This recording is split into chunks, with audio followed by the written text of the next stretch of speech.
To make an espresso, a faux espresso, because you can't make an actual espresso with an AeroPress. There isn't enough pressure to do a genuine espresso shot.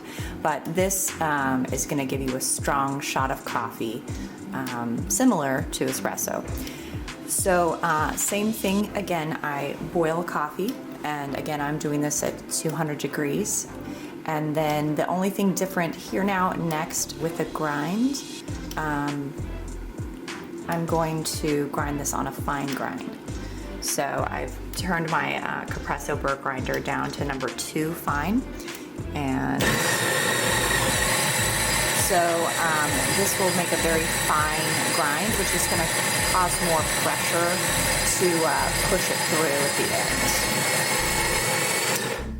All right, so let's see here. So now it's more like sand. I don't know if you can tell that.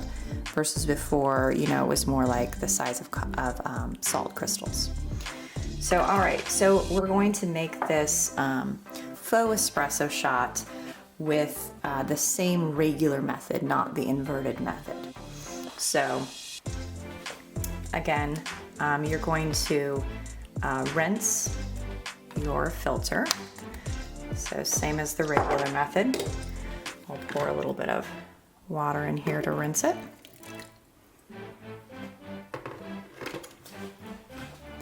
Once that's rinsed, we're gonna dump that out, put that back on top. Okay, so this is where it gets a little bit different. We're going to add in our coffee. So I tend to use the same measurements as regular.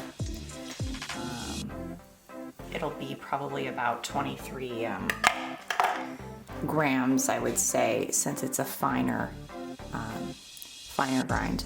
Okay, so I put it in there, give it a little shake to even it out.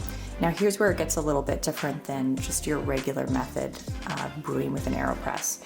So one of the things I mentioned as with espresso is that it takes a lot of pressure. So normally when I make espresso with my espresso machine, I tamp it down. So I push the coffee down, the grinds, before I put it in the espresso machine. Well, my tamper will fit down this, but I would have to drop it and then it would fall inside and I wouldn't be able to retrieve it without dumping the coffee out. So that doesn't work. So I found that this grinder I have, I use it to grind salt and pepper. Anyway, that fits down there. So actually, I'm gonna take that and I'm going to press the coffee grinds into the filter. Okay, so I get it nice and compact, which I don't know if you can see that or not. Yeah, not very well. Sorry about that. So basically though, you're trying to compact the coffee that you poured in your AeroPress chamber. So once you push that down nice and firm and it looks all flat and compact, I tried making a faux espresso just from this point on. And it did okay actually. You'll get a nice strong shot of coffee. But after a little more research, I found a few different people online who were using this method, but they actually add in another filter. And so I tried it and I found it really does make a difference to have that second filter. So again, I'm going to add another filter on here, but first I'm gonna wet this filter a little bit. So I'm gonna rinse this in the sink really quick. Okay. So I wet that down to rinse off, any residue, but also I find that it helps me get it in there a little bit easier than when it's dry. So I kind of do like that, and then I just gently push down in there. And then now I'm gonna do the same thing. I'm gonna push really firmly. So you may wanna do this sitting down on the counter versus on your coffee mug. Just make sure you have a good, strong, sturdy coffee mug. And then I'm gonna push and twist. Okay, so now I've compacted the filter down. Actually, I'm just gonna give it a little more push. Okay, so that coffee, basically this is going to cause greater pressure because you're gonna have to push more to get that coffee extracted now through the 2 filters. Plus it's a fine ground coffee, so that already increases the pressure. All right, so that's really the trick that I've discovered, is to press your coffee down similar to what you would when you're making actual espresso. And again, the tamper didn't work for me, but this grinder worked. If you have a little hand coffee grinder, they're about the same size, so that would work. And also I found this Lori's seasoning salt, also works. So there's some ideas if you really want to play around with making an espresso shot or faux espresso shot through your AeroPress.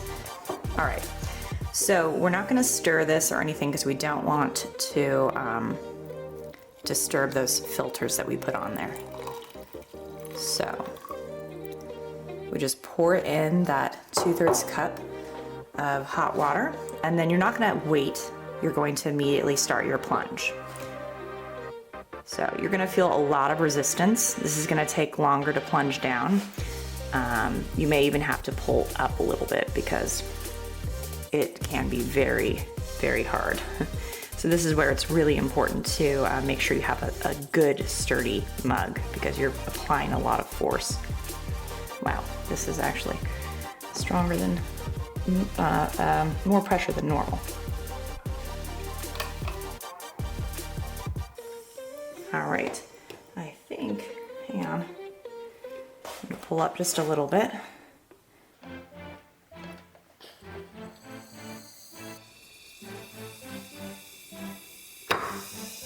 Whoops, sorry about that. This plunge was, I must have packed it down really well. Okay, so you heard the hissing, and that means it's done.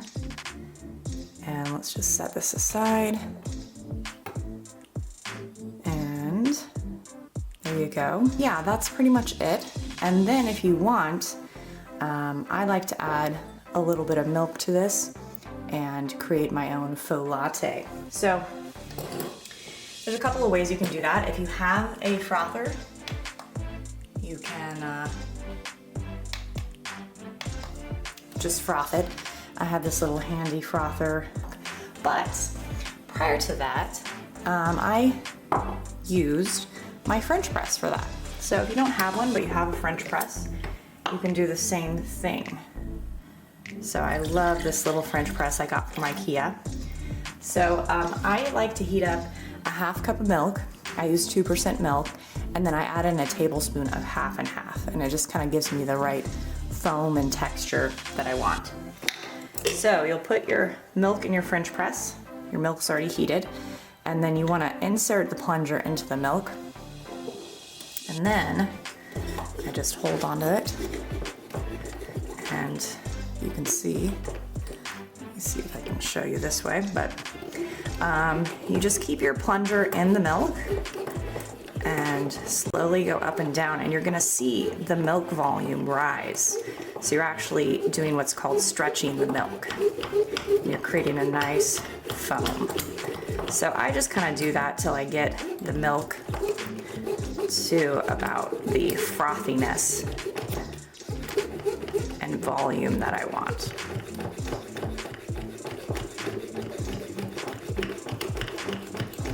All right, just do that really fast.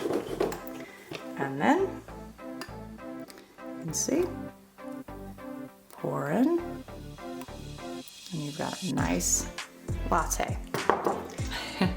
So I hope you guys liked these tutorials on how to make AeroPress coffee 3 ways, and just let me know if you have any questions.